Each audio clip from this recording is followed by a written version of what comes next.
이른바 십상시 보고서 작성을 주도한 조웅천 전 청와대 공직기강 비서관이 정윤회 씨와 문고리 3인방 중 한 명인 이재만 총무비서관의 전화통화 사실을 폭로했습니다.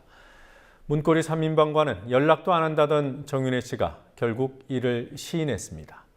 이 사안을 문건 유출 사건으로 축소하려는 청와대는 조웅천 전 비서관을 향해 언론에 말하지 말고 검찰에 협조하라는 입장을 밝혔습니다.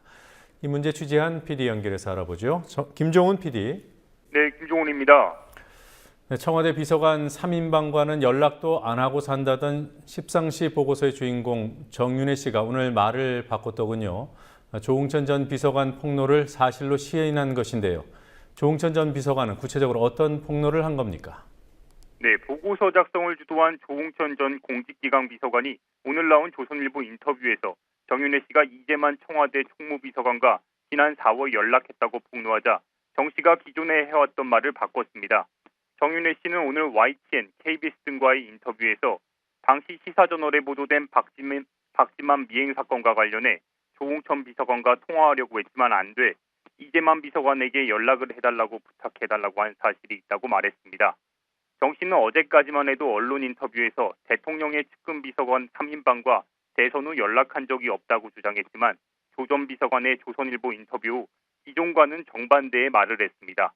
조 전 비서관은 인터뷰에서 지난 4월 정 씨가 통화를 원한다는 내용의 문자를 보냈다며 4월 11일 퇴근길에 이재만 총무비서관이 전화를 걸어와 정 씨 전화를 좀 받으시죠라고 했다며 정윤회 이재만 연락 사실을 폭로했습니다. 민경욱 청와대 대변인도 오늘 오후 정 씨의 말 그대로다. 그렇지만 만남은 없었다고 통화 사실을 시인했습니다. 이에 대해 새정치민주연합의 박수현 대변인은 시시때때로 말을 바꾸는 정 씨의 태도는 조웅천 전 비서관의 주장에 훨씬 신뢰를 갖게 한다고 지적했습니다. 조웅천 전 비서관은 십상시 보고서 유출에 관한 말도 했더군요. 유출을 청와대가 이미 몇 달 전에 알았고 유출자가 박경정은 아니라는 건데요. 조 전 비서관이 추가로 한 말들 뭡니까? 네, 조 전 비서관은 십상시 보고서의 신빙성이 6할 이상이라며 그 모임에 참석했던 사람으로부터 그 이야기가 나왔다는 보고를 받았다고 말했습니다. 문건 작성자인 박모경정이 문건을 세계일보에 유출했냐는 질문에 조 전 비서관은 오 6월경 민정에 올라간 한 문건에는 박경정이 아닌 제3자가 범인으로 지목돼 있다고 답했습니다. 조 전 비서관의 말대로 실제 문건 유출자는 박경정이 아니라는 보도는 많이 나왔습니다. 그럼에도 불구하고 청와대가 박경정을 유출자로 지목한 것처럼 수사를 의뢰한 데 대해서는 청와대가 자체 조사 내용을 검찰에게 밝히지 않기 위한 의도라는 등 여러 해석이 나옵니다. 또한 조 전 비서관은 안봉근 제2부속비서관이 자신의 업무 영역도 아닌 경찰 인사에 개입한 상황, 조 전 비서관 밑에서 일하던 직원들이 한직으로 밀려난 사실 등을 구체적으로 설명하며 문고리 권력 3인방이 청와대 내에서 전횡에 가까운 행태를 보이고 있음을 설명했습니다. 새정치민주연합이 십상시 보고서를 바탕으로 이른바 4대 의혹을 제기했습니다. 이 4대 의혹이 뭡니까? 네, 박주현 민주연합 원내대변인이 발표한 4대 의혹 중 첫 번째는 문건의 진입니다. 다시 말해 문건의 핵심 내용인 김기춘 비서실장을 청와대에서 몰아내려는 시도가 정말 있었냐는 겁니다. 둘째는 대통령의 개입 여부입니다. 보고서를 대통령에게 보고했는지, 보고 후 조치가 무엇인지, 보고되지 않았다면 그 이유는 무엇인지, 5, 6월 청와대 유출 조사 결과가 대통령에게 보고됐는지 등이 의혹이라는 얘기입니다. 세 번째 의혹은 보고서 유출은 누가, 왜 했는가. 네 번째는 대통령은 왜 루머라고 단정하였는가였습니다. 박 대변인은 또 십상시 보고서를 찌라시라고 규정한 청와대가 공공기록물 관리법 위반으로 검찰 수사를 의뢰한 것은 앞뒤가 맞지 않는다고 주장했습니다. 박수현 대변인의 발언 들어보시겠습니다. 이런 상황에서 야당이 아무 말도 안 하고 있는 그게 야당입니까? 그게 언론입니까? 그리고 이 국민적 의혹을 대신해서 이야기하는 것이 어떻게 정치 공세입니까? 당연한 야당의 발언을 정치 공세라고 이야기하는 새누리당의 발언이야말로 정치 공세다, 이렇게 다시 한번 강조합니다.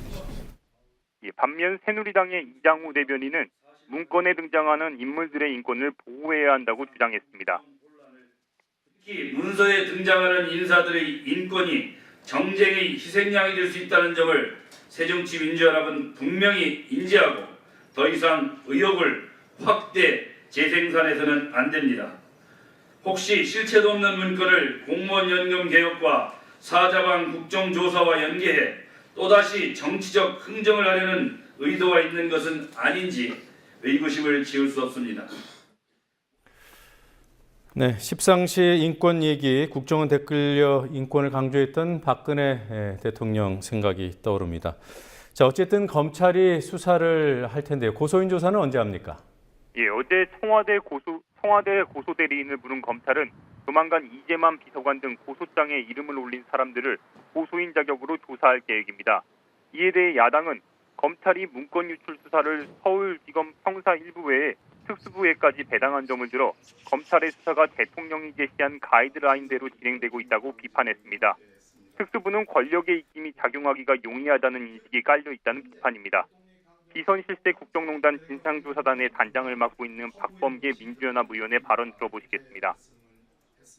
바다로 가야 될 수사가 산으로 가고 있습니다. 대통령께서 하신 가이드라인이 결정적인 원인이라고 진단합니다.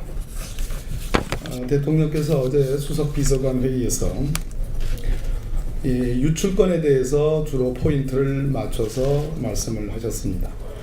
그 결과가 바로 어제 서울중앙지검의 사건 배당으로 드러났습니다.